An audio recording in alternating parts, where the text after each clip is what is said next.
saudara pemirsa di mana saja Anda berada. Senang kita boleh berjumpa kembali di dalam acara ringkasan pelajaran Sekolah Sabat. Dan sepanjang acara ini kita membahas tentang Injil dalam kitab Galatia, itu sebagai judul besar. Dan pada episode kali ini, episode yang ketiga, kita akan membahas pelajaran yang ketiga kuartal ini dengan judul Kesatuan Injil. Nah, seperti biasanya, hamba Tuhan Pendeta David Panjaitan bersama dengan kita untuk mengupas ringkasan pelajaran kita. Shalom Pendeta Panjaitan. Shalom Saudara Bruce dan juga pemirsa di rumah. Kita bersyukur karena hamba Tuhan ini menyediakan waktu untuk belajar bersama dengan kita, khususnya tentang pelajaran Sekolah Sabat. Saya ingin awali dengan ayat hafalan. Ayat hafalan dalam pelajaran kita terdapat di dalam Filipi 2 ayat 2. Mari kita baca bersama-sama. Filipi 2 ayat 2. Karena itu sempurnakanlah sukacitaku dengan ini. Hendaklah kamu sehati sepikir dalam satu kasih, satu jiwa, satu tujuan. Pendeta Panjaitan, di dalam ayat ini ada kata yang saya ingin garis bawahi, yaitu sempurnakanlah.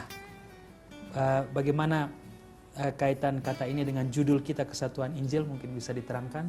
Baik, terima kasih Saudara Bruce dan pemirsa di rumah.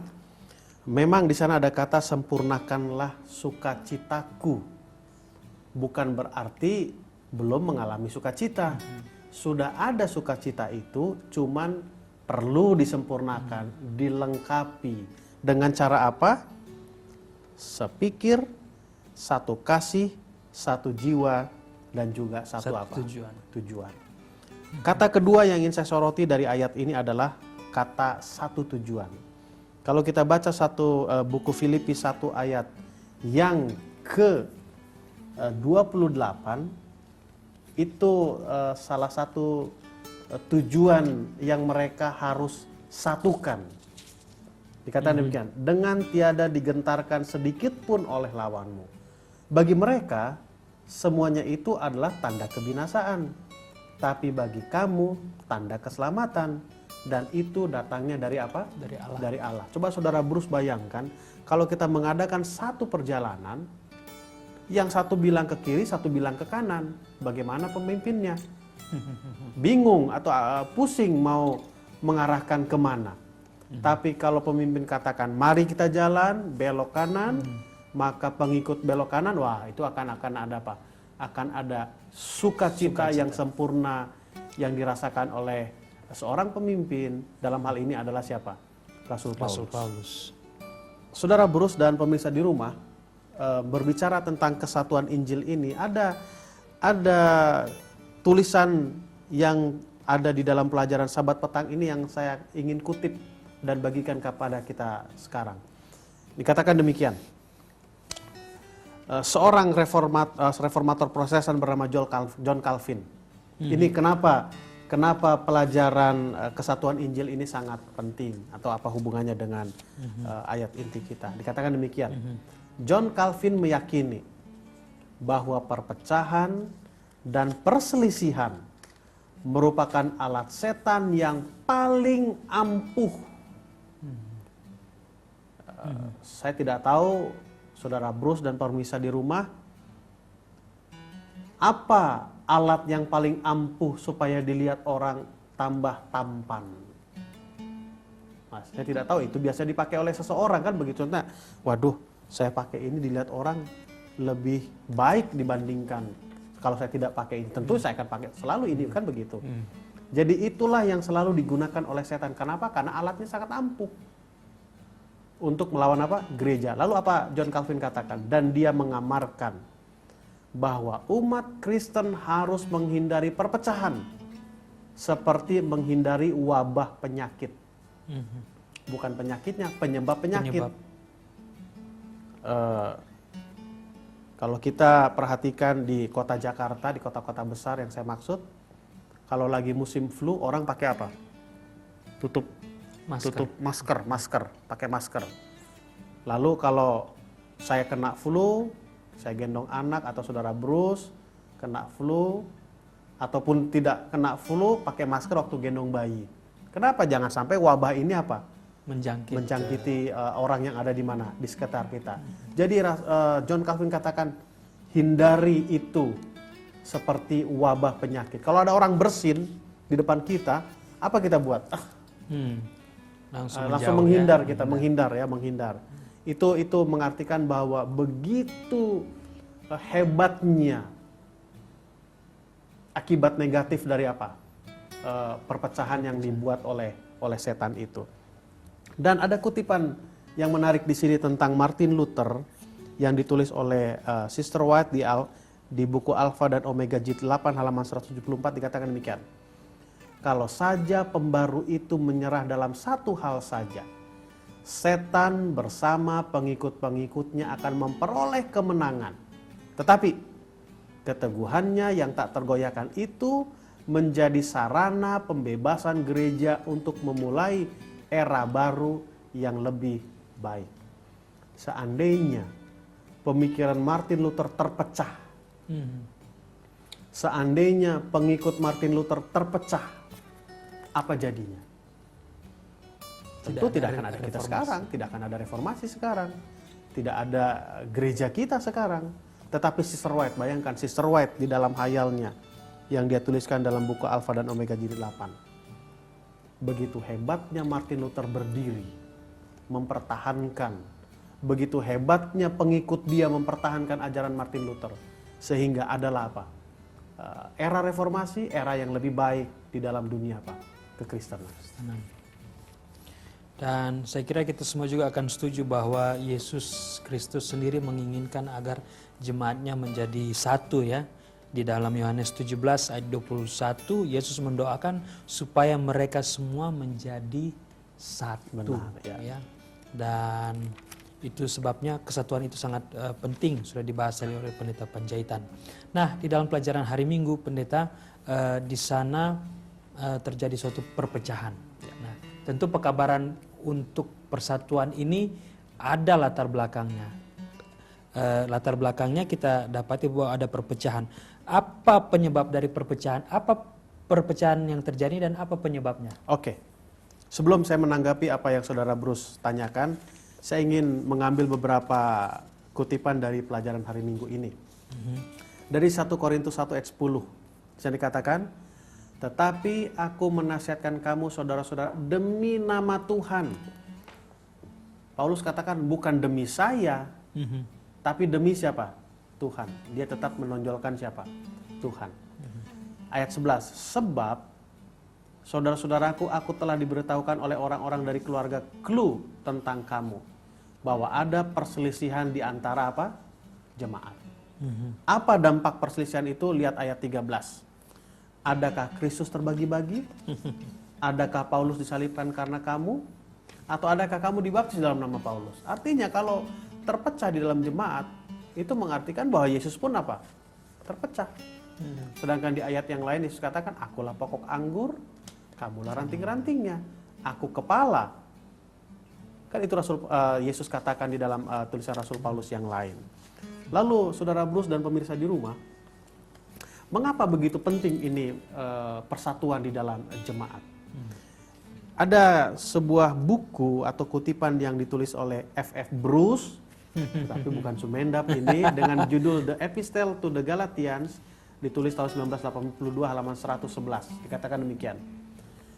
Jika tidak ada persahabatan di antara bangsa-bangsa lain dengan umat Kristen Yahudi, maka Kristus akan terbagi-bagi. Berarti ada Kristus orang Yahudi, ada Kristus non-Yahudi. Ada Kristus rombongan yang tidak disunat, ada Kristus rombongan disunat. Artinya apa? Tidak satu. Lalu kalimat berikutnya, segala upaya yang Paulus telah berikan dan akan berikan untuk menginjili bangsa-bangsa lain akan terhambat. Mengapa begitu penting persatuan? Kalau ada perpecahan, maka penginjilan akan apa? Terhambat. Kenapa penginjilan itu penting? Karena perintah agung Yesus kepada kita dalam Matius 28 ayat 19-20. Pergi menginjil. Artinya apa? Karena perpecahan, kita tidak melakukan tugas yang disampaikan, diperintahkan oleh guru agung kita, yaitu siapa? Yesus Kristus. Mengapa begitu penting? Seperti pertanyaan tadi. Karena akan menghambat penginjilan. Perhatikan saudara Bruce, saya menjadi gembala 9 tahun, gembala jemaat. Saya perhatikan setiap gereja yang bermasalah pasti lupa penginjilan. Tetapi kalau gereja yang rajin menginjil, sedikit permasalahannya, sedikit perpecahannya. Tidak ada waktu untuk berkelahi satu dengan yang lain karena sibuk menginjil. Benar. Ya. Begitu juga dengan sebaliknya. Betul. Tidak ada waktu menginjil karena saling membenarkan dirinya. Jadi menggunakan waktu yang tidak pada tempatnya. Jadi kita lihat contoh atau keadaan yang terjadi pada zaman Galatia ini terulang kembali, bisa juga ya. Benar, kita alami benar di sekali, iya. gereja masa sekarang ini. Benar. Lalu pertanyaan saudara Bruce tadi, apa penyebab perpecahan? Apa penyebabnya? Penyebab yang paling mendasar atau paling utama dalam jemaat Galatia itu adalah tentang sunat.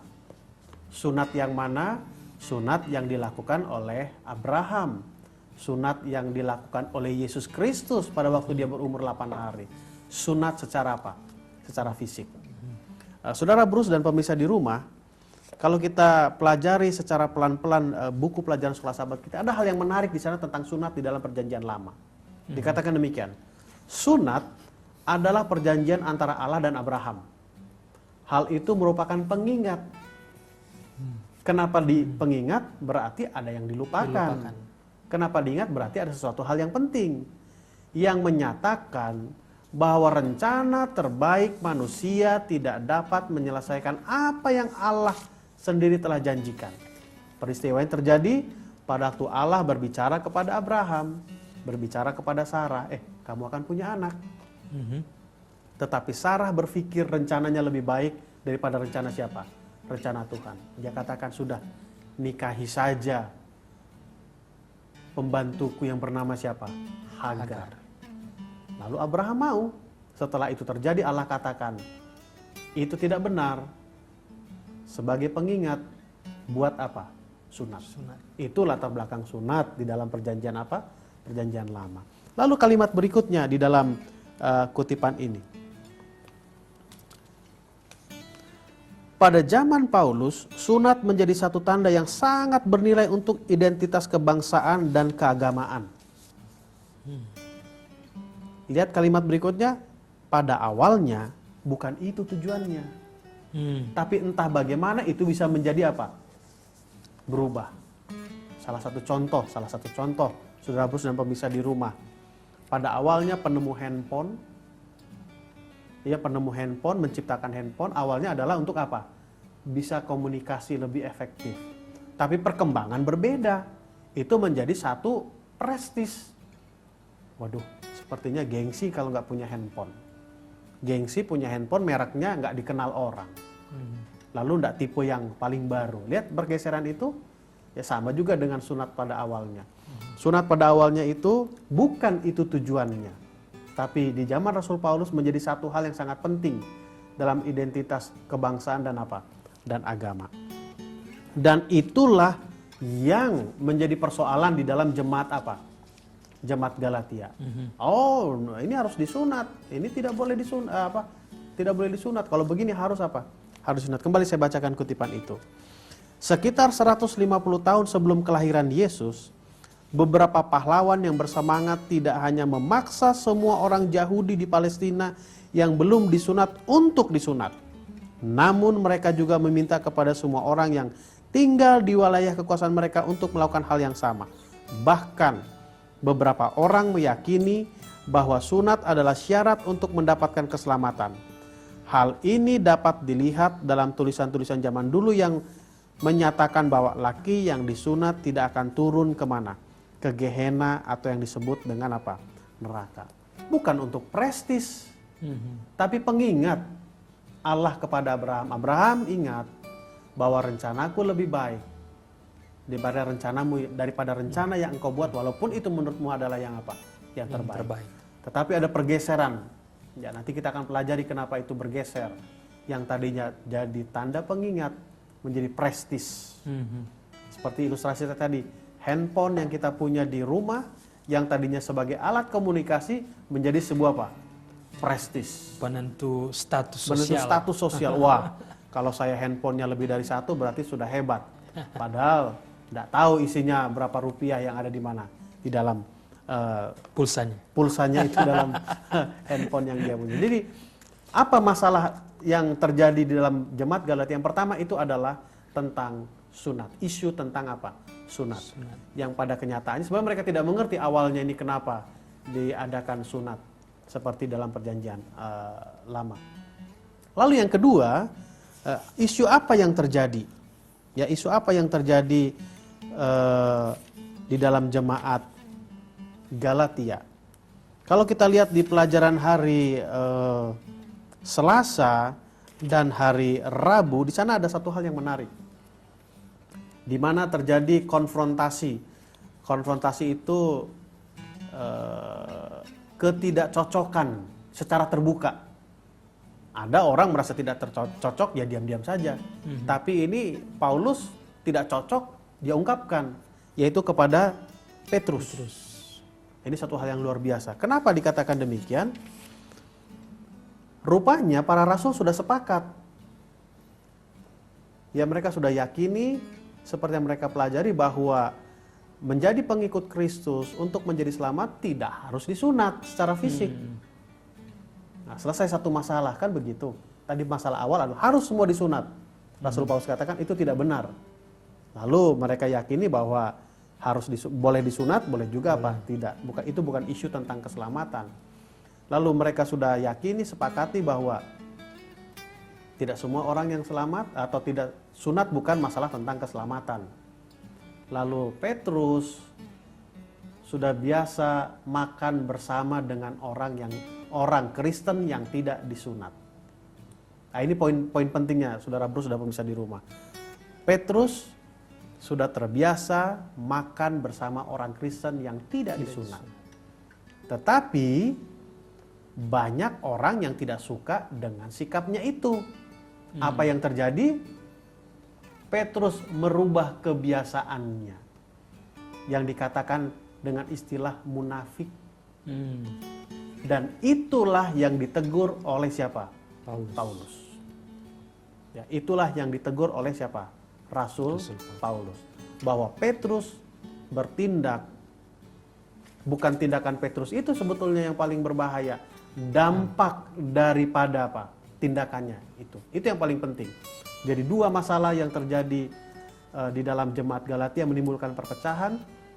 Yang pertama tentang sunat, itu yang paling utama. Lalu yang kedua adalah sikap daripada siapa? Petrus.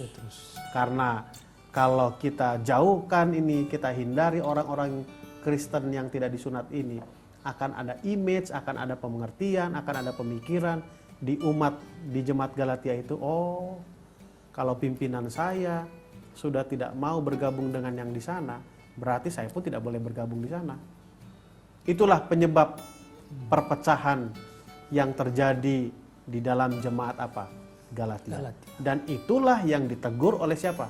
Rasul Paulus. Itulah yang ditegur oleh Rasul siapa? Rasul Paulus, bahwa kita harus tetap bersatu seperti ayat inti yang sudah kita bacakan di awal pertemuan kita ini. Dan teguran dari Rasul Paulus itu sebenarnya apakah dia menegur karena dia tidak senang dengan sikap itu atau karena dia peduli? Nah, itu kan pelajaran hari Kamis, kepedulian Paulus. Bagaimana dia tunjukkan bahwa sikap menegurnya ini benar-benar dia sangat peduli terhadap Petrus dan dampak yang akan terjadi bila mana sikap itu diteruskan. Baik, terima kasih. Inilah bentuk kepedulian Paulus. Bukan hanya kepada Petrus, tetapi dia sangat peduli dengan jemaat. Dan yang paling dia pedulikan adalah pekabaran Injil ini. Itu yang menjadi hal utama yang dipikirkan oleh siapa? Paulus. Dia sangat peduli sekali dengan Petrus. Dia sangat peduli sekali dengan umat itu. Dan yang paling dia pedulikan sekali adalah jangan sampai pekabaran ini tidak sampai kepada umat yang orang-orang yang belum mendengar tentang kabar keselamatan. Kalau saya bicara aplikasinya, saudara Bruce dan pemirsa di rumah, seberapa peduli kita dengan teman kita. Itu yang paling penting. Lalu yang kedua, yang penting lagi adalah seberapa pedulikah kita dengan perjalanan penginjilan ini. Lalu seberapa pedulikah kita dengan orang-orang yang belum mendengarkan kabar apa? Keselamatan. Nah, itu yang paling penting sekali. Kembali kepada pernyataan John Calvin tadi, bahwa perpecahan adalah alat yang paling ampuh yang digunakan oleh setan. Coba lihat saudara Bruce, sesama pemimpin Paulus dan Petrus, sikap yang salah dari Petrus membawa dampak yang tidak baik kepada umat dan khususnya kepada apa? Penginjilan. Itulah bentuk kepedulian. Jadi kalau saya peduli dengan orang lain, saya pikir saya punya kewajiban untuk menegurnya.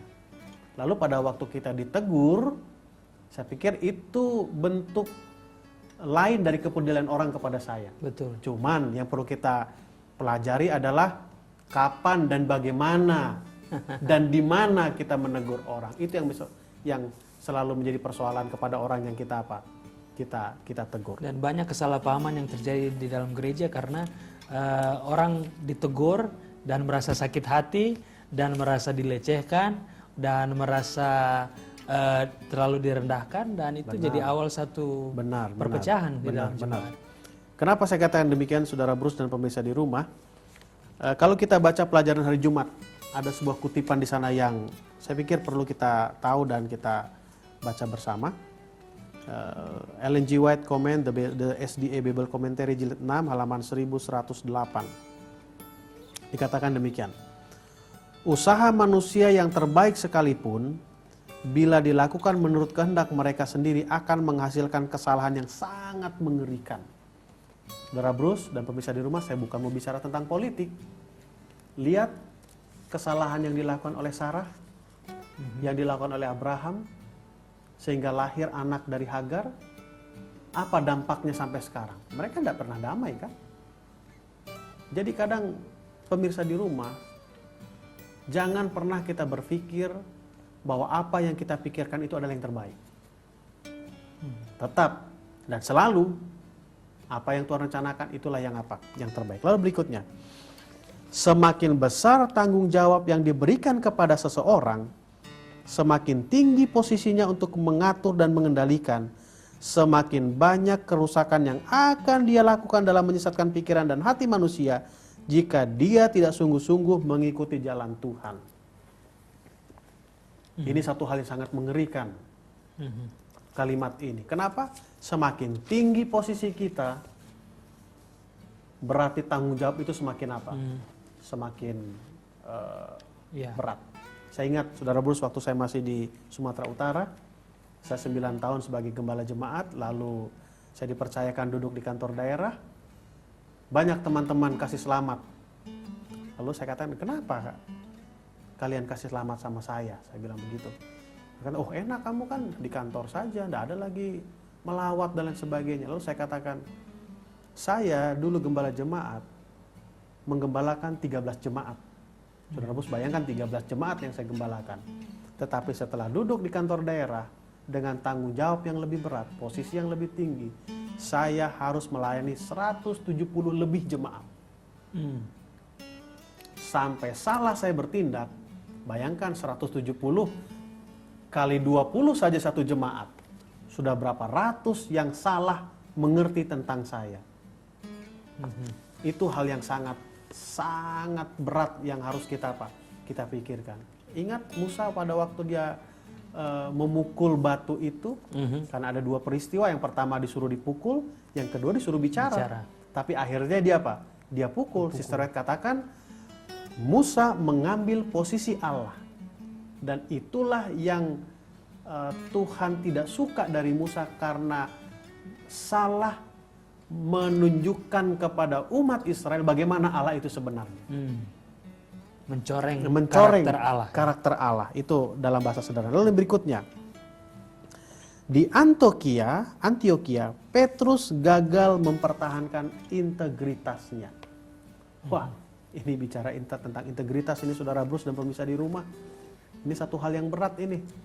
Ya, seperti di pelajaran yang pertama kita bicara tentang justification by faith, itu satu hal yang mudah dipelajari, tapi sangat sulit untuk apa? Dipraktekkan. Sangat sulit untuk apa? Dipraktekkan. Integritas itu sulit dipertahankan, apalagi waktu sendiri. Mungkin waktu rame-rame, posisi lagi bagus, wah, saya jaga wibawa. Tapi waktu saya sendiri, waktu kita sendiri, apa kita bisa mempertahankan integritas kita? Waktu banyak orang yang berbicara tidak sesuai dengan apa yang kita yakini, apa kita bisa bertahan dengan integritas kita? Itu kesalahan daripada siapa? Petrus. Hal ini dicatat agar dapat memberikan manfaat bagi orang lain. Dan ini dapat menjadi amaran yang serius bagi mereka yang berada pada kedudukan yang tinggi, agar mereka tidak gagal untuk mempertahankan integritasnya. Saya pikir ini bukan masalah kedudukan, tapi ini masalah apa? Integritas. Itu ya poinnya. Waktu saya menjadi posisi yang mungkin tinggi, Tuhan percayakan, bagaimana integritas kita? Apa kalimat yang kita sampaikan? Untuk kepentingan saya kah? Untuk bangku yang saya gunakan ini kah? Untuk posisi yang saya gunakan ini kah? Atau sama seperti Rasul Paulus, dia katakan apa? Selalu ke sana, selalu ke sana. Dia menegur demi nama Tuhan, jangan ada apa? Perpecahan. Baik, terima kasih Pendeta Panjaitan, suatu ulasan yang tentu sangat-sangat bermanfaat bagi kita di dalam pertumbuhan kerohanian kita. Jadi saya ingin simpulkan, kalau kita ambil satu garis lurus, kita dapati bahwa Tuhan tidak inginkan ada perpecahan di dalam jemaatnya. Karena perpecahan itu akan mengganggu kita di dalam menginjil, di dalam menyampaikan kabar baik tentang Yesus Kristus kepada orang lain. Oleh sebab itu, dengan integritas yang kita bangun, baik sebagai anggota jemaat, sebagai pemimpin jemaat, sebagai gembala, kita bersatu padu agar kita menjadi jemaat yang kuat, yang diberkati Tuhan untuk menginjil, menjangkau lebih banyak orang bagi kerajaan surga. Pendeta Panjaitan, boleh tolong pimpin kita di dalam doa, dan kita akan akhiri acara ini. Kita tunduk kepala dan berdoa. Kembali puji syukur padamu Tuhan, karena Engkau ingatkan kami agar kami selalu bersatu di dalam jemaat ya Tuhan. Ada sudut pandang yang berbeda untuk melengkapi keyakinan kami ya Tuhan, bukan membuat perpecahan di antara kami. Sehingga Injil ini akan sampai kepada umat-umat yang belum mendengarkan Injil ya Tuhan. Tuhan, kami akan berpisah sementara. Pertemukan kami dalam episode yang lain, dalam suasana yang lebih baik lagi daripada episode ini ya Tuhan. Di dalam nama Tuhan Yesus kami berdoa dan mengucap syukur. Amin. Amin. Oh, for grace to try